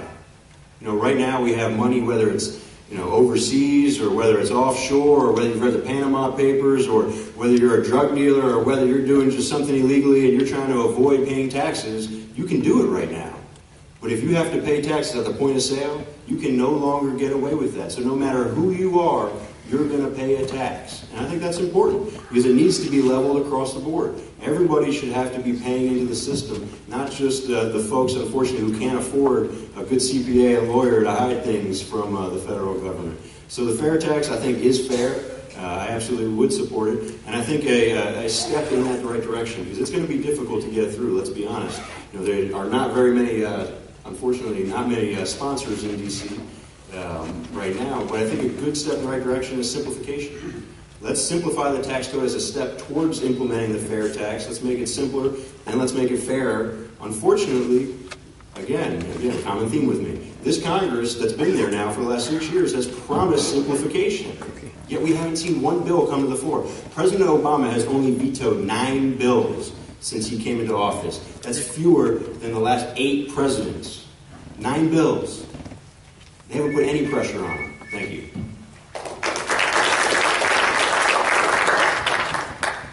Yes, the main reason I supported it is the first question we had, and that was, are we going to protect the ability to speak, especially from the pulpit? If you get rid of the tax code and the fair tax were in place, there is no exemption for churches. They don't have any worry, and they can get up and they can preach the gospel of Christ with no fear of retribution because they are not tax exempt anymore. They're just a part of the system that says you don't have to be exempt, you don't have to have that over your head, and in the end, you can go out and you can preach what you want to preach anytime you want to preach it, and no one can steal something away from you if it's there. Okay, 1 second, Fred. Justin, quick comment? Thank you. My mic working? Okay. Sorry about that. I feel like I'm the only one rebutting, and I feel a little bit bad about that. But I think it's important to note, again, the congressman has been there for 6 years, and he has not co-sponsored the fair tax bill the entire time he's been there. That's all I got to say. Thank you. Congressman West? And that's one of them, but I don't co-sponsor every bill that comes along. There was a guy in the House of Representatives when I was Speaker of the House. He co-sponsored every single bill. It didn't matter who it was sponsored by, Democrat or Republican, and he co-sponsored all of them. I don't know that you could read that many bills, but maybe you could, maybe he did. I don't know. I am a tough co-sponsor because I think I need to pinpoint what I'm working on and stay on that. And then if a bill comes up like that particular one, I can support it. All right. Fred, go ahead. I will co-sponsor H.R. 25 the first opportunity I have. I love the fair tax. It has nothing to do with simplification or flat, both of which keep the IRS. The fair tax eliminates the IRS. For those of you that don't really know what the fair tax is, there are 3 types of taxes: income taxes, wealth taxes, or consumption taxes. I don't like income taxes. I don't like wealth taxes or property taxes that you pay over and over and over again. I prefer consumption tax. You pay it one time and you're done. The reason the fair tax is a fair tax is because of the prebate. What the prebate is for anybody at the poverty level, or actually everybody in the whole United States would be prebated the amount of tax for up to the poverty level. Therefore, nobody would pay that tax on the poverty level income. Doesn't matter whether your income is here or up here. Everybody gets this much money up front, so nobody's paying a tax on the poverty level income. Then, whether it's the drug dealers that we need to put in jail, or the people that are trying to do things under the table at the flea market, whoever it is, they're having to pay the tax when they buy something. We capture all of that economic activity that right now is being hidden. The fair tax is the way to go because it gets rid of all these exemptions which create special interests, which create lobbyists, which creates winners and losers. It makes it so all of us get to choose whether we pay tax or not. You don't get to choose on income or on wealth, but on consumption, it's your choice to buy something new that's taxed or used that's not.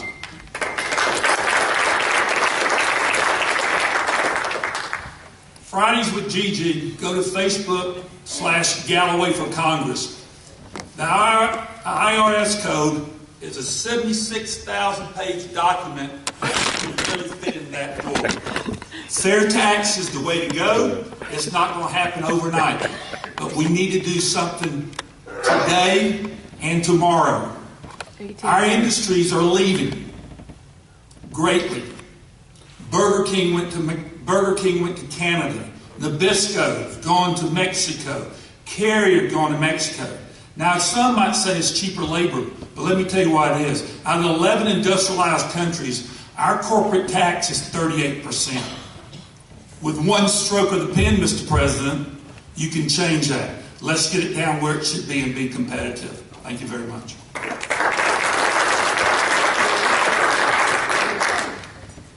Yes, I strongly support the fair tax. I have 3 points. Number one, I didn't just support it, I co-sponsored it and advocated every time. Number two, I also support the flat tax to simplify.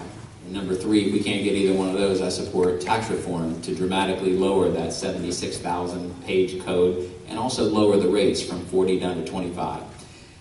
I told you I support the fair tax. Let me tell you why. I was very lucky, even though I grew up poor, to go to Vanderbilt Law School. And I was trained in tax law. And I was only one of 2 A's in the entire class. And so with that as background, I'm not embarrassed to tell you, I don't know jack about the tax code. I don't know it, even in my training. So how can a regular person understand 76,000 pages? They can't. You know what they can understand? They can understand the fair tax where we all pay the same. How about that? How about everybody just pay the same? You don't need a Harvard law degree. You don't need a team of accountants. You just know we're all treated fairly. That's why I support the fair tax.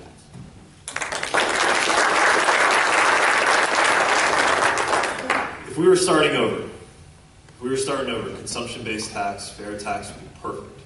We've got a 16th Amendment. We've got an income tax amendment. Look at Europe.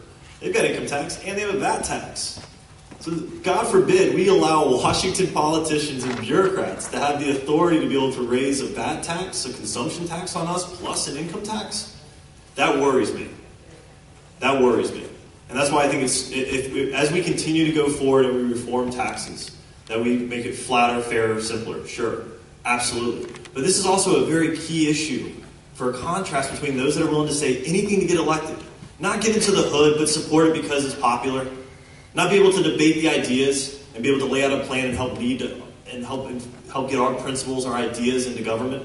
But instead just support it because, well, if it actually happened, well, we wouldn't necessarily have to worry about the ramifications. Because I'll say this, I love the idea of being able to get rid of the 16th Amendment. I also love the idea of the balanced budget amendment too. I love the idea of the term limits as well. There are others that we've been trying to get through. So I think that it's very important that as we go towards and as we try to strive for that goal of being able to have a consumption base, have a fair tax, that we have to make sure that 16th Amendment is repealed. And the final point of it all is once we get into the consumption tax, and we talk about throwing out again the red meat, get rid of the IRS. Who's going to do the collection of the taxes? That worries me as well. And those are some of those questions that I have looking at these policies. Thank you. Hang on 1 second, Representative Santiago. Did you want to make a rebuttal? Yes. Representative Patel? The implication was that some of us support it because it's popular. I've supported the fair tax for over 10 years. I went to Orlando and heard Neil Bort speak. I've read the book. I love the fair tax, and the 16th Amendment must be repealed concurrent with that, obviously. But anybody that has read the book, has been to the discussion of the fair tax, it's not something that's popular. You have to defend it to people that think it's regressive. Because of the prebate, it's not regressive.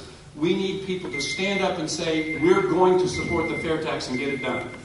Okay. Hang on. Gigi, the other thing, it's not a 1 minute soundbite. If you study fair tax, you know that the Constitution Amendment has to be appealed. Very simple. And to that point, I agree with that comment. But when you're looking at the different amendments that we have out there, term limits, balanced budget, along those lines, I think that we can look at the long-term goal, sure, of having a consumption tax, but let's also talk about the importance of simplifying the tax code, making it flatter, making it fair, to be able to give our businesses a fighting chance in this international marketplace. That, to me, is the key as we go forward on this as well, is that without being able to repeal it, again, the worst fear of it all is we'll have both. And I think it's unfortunate that the first thing that we say when politicians get out there and say is, absolutely, I'll support the fair tax, but then aren't willing to level and be able to say what this would actually entail. And that, to me, is a certain level of depth for the candidates that must be examined. Okay. Representative Santiago, fair tax. I think we struck a nerve there, huh? Let me say it's all Sue's fault. I'm not afraid to say it. I want to abolish the IRS as we know it. Absolutely. Go, go, go, right? And I'm certainly supportive of the fair tax, not because of a campaign thing, because I've been supporting it as a legislator in Tallahassee for 4 years now. Prior to that also, but taking action as a legislator for 4 years, I've been serving on the local and federal affairs committee, and every year we put forward a resolution and we send it to Congress saying that the state of Florida is supportive of a fair tax implementation, at the same time eliminating the income tax. And it's sad to say that we never get any response from our resolutions, but we keep up the fight. We keep sending a signal that Florida's leadership and Florida's elected officials support the fair tax. And I've been acting in that mode for 4 years now, and action speaks louder than words. Thank you. Go ahead, Mark. You do yours. No, I'm not sure that I can add much to it. I mean, everybody's covered the waterfront here. Yes, I support the fair tax. I think it's interesting that to the extent there's been any equivocation here is because of the intransigence of the leadership of Congress is one of the major impediments. And that's because they're so entrenched in running this dysfunction by design system in Congress. And until you get somebody, more than one person, but it's going to take one to start, in there to stand on the floor of the House well and point out when they're doing things that are egregious. For example, last year, I was part of Heritage Action Sentinel program and was lobbying heavily on the Transportation Promotion Authority that the president wanted granted to him.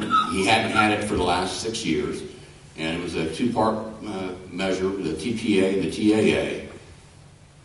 That was the most ugly piece of legislation that I've ever seen. They took a House bill over to the Senate. It got completely gutted. They sat on it for 19 days in the Senate and then sent it back to the House as an emergency. Had special rules passed that made it possible for Congress to vote on it multiple times.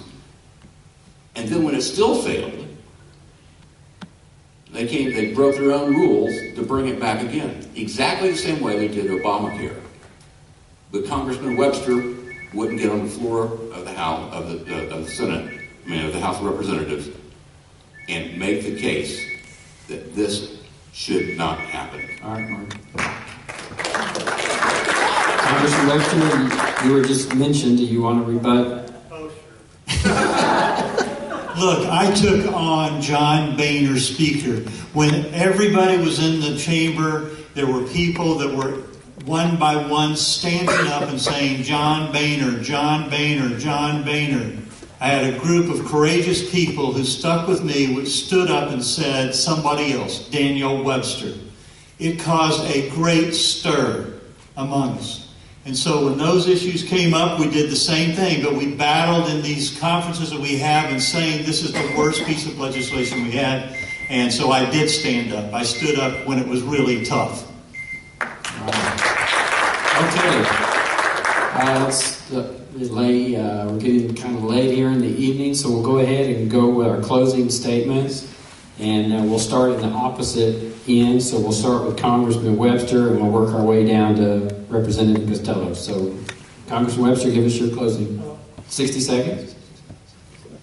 Well, thank you all for coming and listening. I really appreciate it. I want to tell you a little bit about myself and how I have bucked the system. I've given you some of those things. Look, I rolled back my salary to 2008 because I was told we would balance the budget. I wanted to get my own house in order, something I could do. I didn't have to have the Senate approval, House approval, President's approval. I just did it on my own. I called the U.S. Treasury. They said, well, we don't want you to come. Then they let me come. I went to the Bureau of Public Debt, which is in Chinatown. Pretty interesting. And I took my check over there and I gave it to them. The lady whispers to me, don't tell anybody. Why not?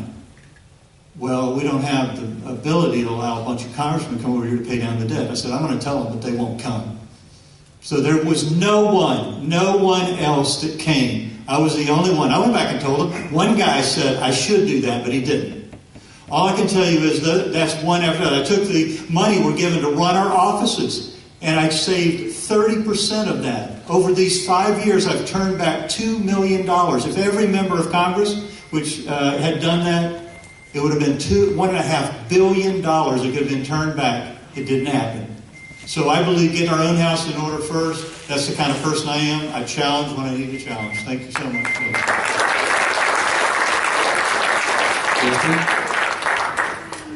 when you're leading by example, at some point you have to turn around and see if anybody's following you.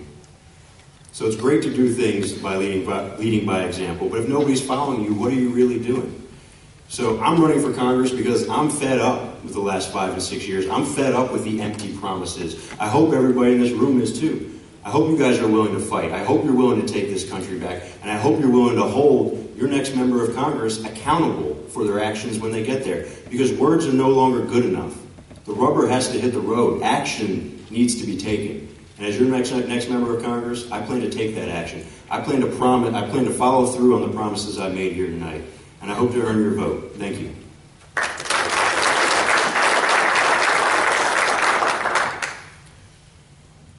If we're going to deal with the difficult problems that are before the nation, we've got to have people who are going to step out into the bright sunlight and be clarion calls for you to be informed as to what's going on. You cannot complain in cloakrooms and expect to be effective when it takes public pressure in order to get change. You have to be able to stand up at public hall meetings and call people out. And if anybody who knows me knows that I'm more than willing to do that. I'm willing to step out in front and make these issues known and call attention to it. It's incumbent upon you, though, when that's done, whether it's by me or by some other member of Congress, to step up and support them and show them that they're doing the right thing. And that's your job. Vote for me, Mark Fisher, District 11, August 30th.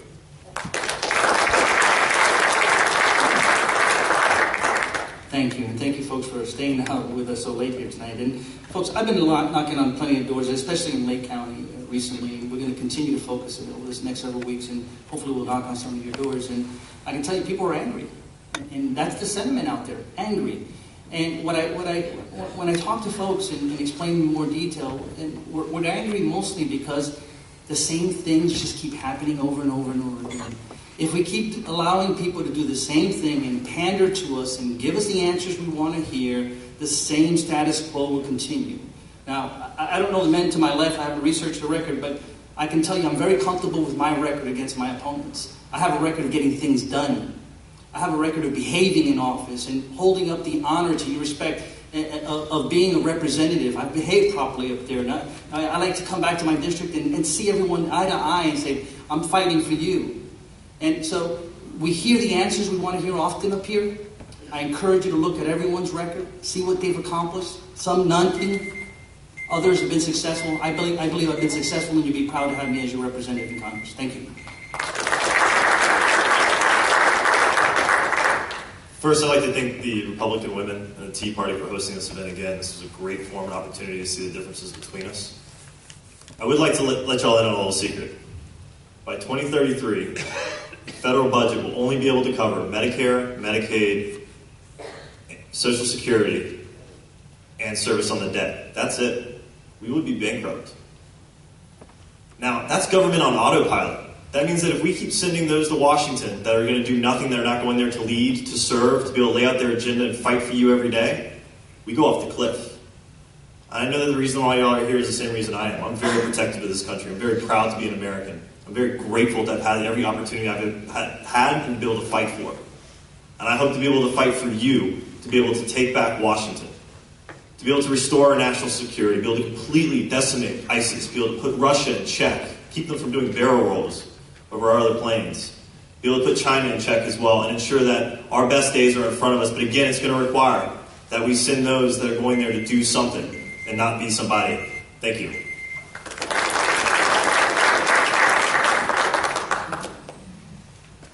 I decided to run for Congress again because I think the country is heading in the wrong direction. I think Washington is broken. I don't think America is broken. I think Washington is broken.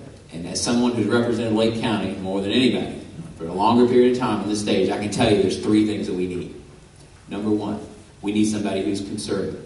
Number two, we need someone who will buck the establishment. Number three, we need someone who will offer positive solutions to the problems of tomorrow. I'm certainly conservative, ranked number one most conservative in the state by National Journal. I certainly have bucked the establishment, as I've shown through the Wall Street bailout and amnesty.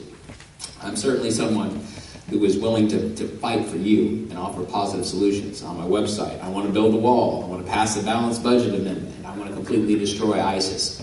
If you send me to Washington, I'm going to vote conservative. I'm going to buck the establishment, and I'm going to fight for you every step of the way.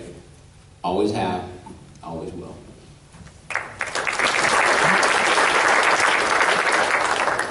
Thank you all very much. I'm very proud of my record. I'm very proud of being a parent. I'm very proud of being a husband. I'm very proud of being a father. But what I'm most proud of is being a team leader and a team player. I think that I have proven through my record that through the toughest times this country has ever had, not just as a country, but we as business people, you know, I am not a politician. I'm the only one up here who has not been involved either as in politics or a political operator. I am a businessman. That's all I've been. I have the backbone of that blackjack oak up there. And let me tell you what, I know what 4th down and 2 inches is at the goal line. I've been there. I'm a team player. I'm a team leader. I want to earn your support, and I promise you, I will not let you down. I do have the backbone that can represent you and say no. Thank you so much.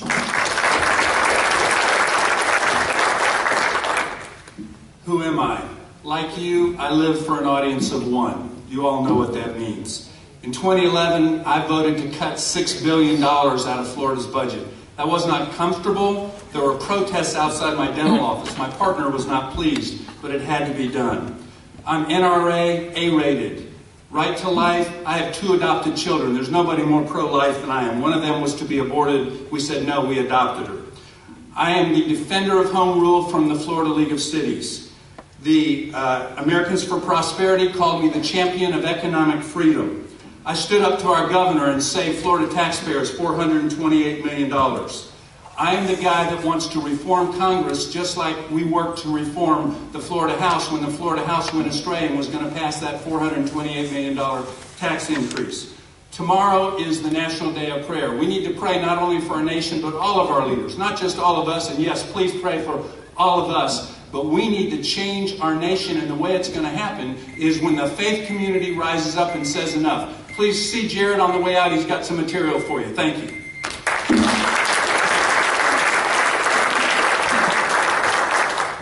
I would like to ask the candidates to stay in their seats just for a minute when we wrap up, because Vance is going to come up and get a group photo of us. And otherwise, did everybody enjoy that? Yeah. I want to personally thank the candidates for coming out. I know they would rather have had more time to discuss their issues. I'm sure they'll hang around for a little bit so you can ask them personal questions that you'd like to have them answered. And I really appreciate everybody coming out tonight. I love the crowd, and thank you very much. And Principal Thomas, do you have any closing comments you'd like to make? I'd like to thank you all for coming out tonight, and I'd like to close in prayer if you don't mind.